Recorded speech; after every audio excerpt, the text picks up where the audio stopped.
Have you ever noticed that your most brilliant ideas, the flashes of insight that seem to arrive from nowhere, tend to appear when you're alone? Maybe it's in the shower, on a solitary walk, or lying awake in the quiet darkness before dawn. There's something almost mystical about these moments, as if, in the absence of noise, the mind is finally free to reveal its hidden treasures.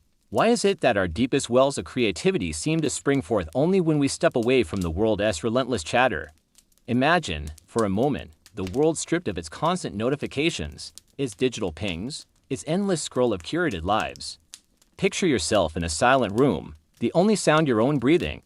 At first, the quiet feels unsettling, almost oppressive. But then, something remarkable happens. Your thoughts begin to unfurl, stretching into the empty space like vines seeking sunlight. You realize that solitude is not an absence, but a presence of fertile ground where ideas can take root and grow. I used to believe that creativity required stimulation, that inspiration was something to be hunted down in the bustle of coffee shops or the hum of crowded streets. I filled my days with podcasts, playlists, and the endless stream of social media, convinced that exposure to more voices would spark my own. But the more I consumed, the more my mind felt cluttered, weighed down by the static of other people's thoughts. It wasn't until I began to intentionally seek out solitude, turning off my phone, shutting the door, and sitting alone with my own mind, that I discovered a different kind of magic. This is the paradox of solitude in a world obsessed with connection. We live in an era where the boundaries between public and private have all but dissolved. Our lives are broadcast in real time. Our attention fragmented by 1,000 competing demands, the idea of being truly alone and tethered from the digital umbilical cord feels almost rebellious, even dangerous. Yet, it is in these rare moments of isolation that we encounter the most profound parts of ourselves. Solitude is not loneliness. Loneliness is the ache of unmet connection, a hunger for companionship. Solitude, on the other hand, is a chosen state of deliberate stepping back from the world to listen to the quiet voice within. It is a sanctuary, a crucible in which creativity is forged. In solitude, we are free from the expectations and judgments of others. We can experiment, fail, and begin again, all without the paralyzing fear of scrutiny. The mind, unburdened by external noise, becomes a playground for possibility. But why does solitude hold such power over our creative lives? The answer lies in the way our brains process information. When we are constantly bombarded by stimuli, emails, messages, the ceaseless scroll of news feeds, our attention is fractured. We become reactive, jumping from one thought to the next, never lingering long enough to explore the depths. Creativity, however, thrives on what psychologists call incubation, periods of unconscious processing where ideas simmer beneath the surface, combining and recombining in unexpected ways. Solitude provides the mental space for this incubation to occur. It is a kind of mental decompression, a release valve for the pressure of daily life. In the quiet, our minds are free to wander, to make connections that would otherwise be drowned out by the noise. Problems that once seemed insurmountable begin to unravel, their solutions emerging with surprising clarity. New perspectives rise, unbidden, as if summoned from some hidden reservoir of insight. Consider the story of J.K. Rowling, who conceived the idea for Harry Potter while sitting alone on a delayed train, or Steve Jobs, who famously credited his most innovative ideas to long walks taken in solitude. Marie Curie, too, was known for her solitary work habits, retreating to her laboratory for hours on end to wrestle with the mysteries of radioactivity. These individuals understood what many of us have forgotten, that creativity is not a product of constant stimulation, but of intentional withdrawal. What unites these creative giants is not just their willingness to be alone, but their trust in the process of solitude. They recognize that the best ideas do not come when we are trying to impress others, but when we are free to explore the labyrinth of our own minds. They carved out time for reflection, setting boundaries to protect their creative space. They were unafraid to disconnect, to risk missing out on the latest trend or conversation, because they understood that true innovation requires a kind of sacred seclusion. Yet, in our modern world, solitude has become a scarce commodity. We are conditioned to equate busyness with productivity, to fear the empty spaces in our calendars. The thought of sitting alone, without distraction, can feel almost unbearable. But what if the very discomfort we seek to avoid is the doorway to our greatest potential? What if, by reclaiming solitude, we could unlock a reservoir of creativity that has lain dormant beneath the surface of our distracted minds? There is a reason why so many spiritual traditions emphasize the importance of silence and retreat. The philosopher Alan Watts once said, Muddy water is best cleared by leaving it alone. In the stillness of solitude, the sediment of our thoughts settles, and the mind becomes clear. We begin to see patterns and possibilities that were invisible in the chaos. We reconnect with the parts of ourselves that have been drowned out by the world's din. This is not to say that solitude is always easy. It can be confronting, even painful, to sit with our own thoughts without distraction. The mind, unaccustomed to stillness, may rebel, dredging up anxieties and doubts we would rather avoid. But it is precisely in facing these inner shadows that we grow. Solitude is a crucible, a place where we are stripped of pretense and forced to confront the raw material of our own minds. It is here, in the quiet, that transformation occurs. As we move deeper into this exploration of solitude, consider this. What might you discover if you allowed yourself to be truly alone? What ideas are waiting to surface? If only you could quiet the noise long enough to hear them? The journey into solitude is not a retreat from the world, but a return to the self, a homecoming to the source of your own creativity. In the next section, we'll dive even further into the lives of those who have harnessed the power of solitude and explore practical ways you can reclaim this lost art in your own life. But for now, linger in the quiet. Let the silence speak, and ask yourself, what is waiting to be born in the space you have yet to create? Let us step into the private sanctuaries of those who have shaped history not through relentless networking or constant collaboration, but by daring to be alone. Imagine J.K. Rowling, hunched over a table in a tiny cafe, the world outside a blur of rain and footsteps, her mind alive with the magic of a boy wizard. That moment on the delayed train, when the idea for Harry Potter arrived and bitten, was not a product of frantic brainstorming or groupthink.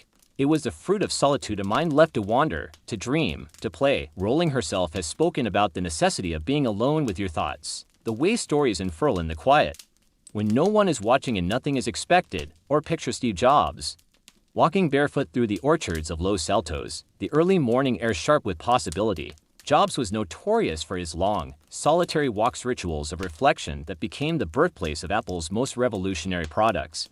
He understood that innovation doesn't emerge from crowded conference rooms or endless meetings. It is born in the silent spaces where the mind can roam free, unshackled by the demands of consensus.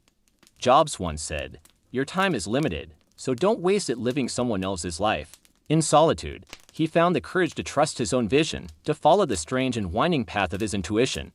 Marie Curie, too, found her genius in the sanctuary of solitude. In her laboratory, surrounded by silence and the faint glow of radium, she delved into mysteries that no one else dared to touch. Her work demanded focus, patience, and a willingness to dwell in uncertainty, to sit with questions that had no easy answers. Curie's solitude was not a retreat from the world, but a deep engagement with it, a commitment to discovery that required her to tune out the noise and listen to the subtle whispers of nature itself. What do these luminaries share? Not just brilliance, but a reverence for the quiet.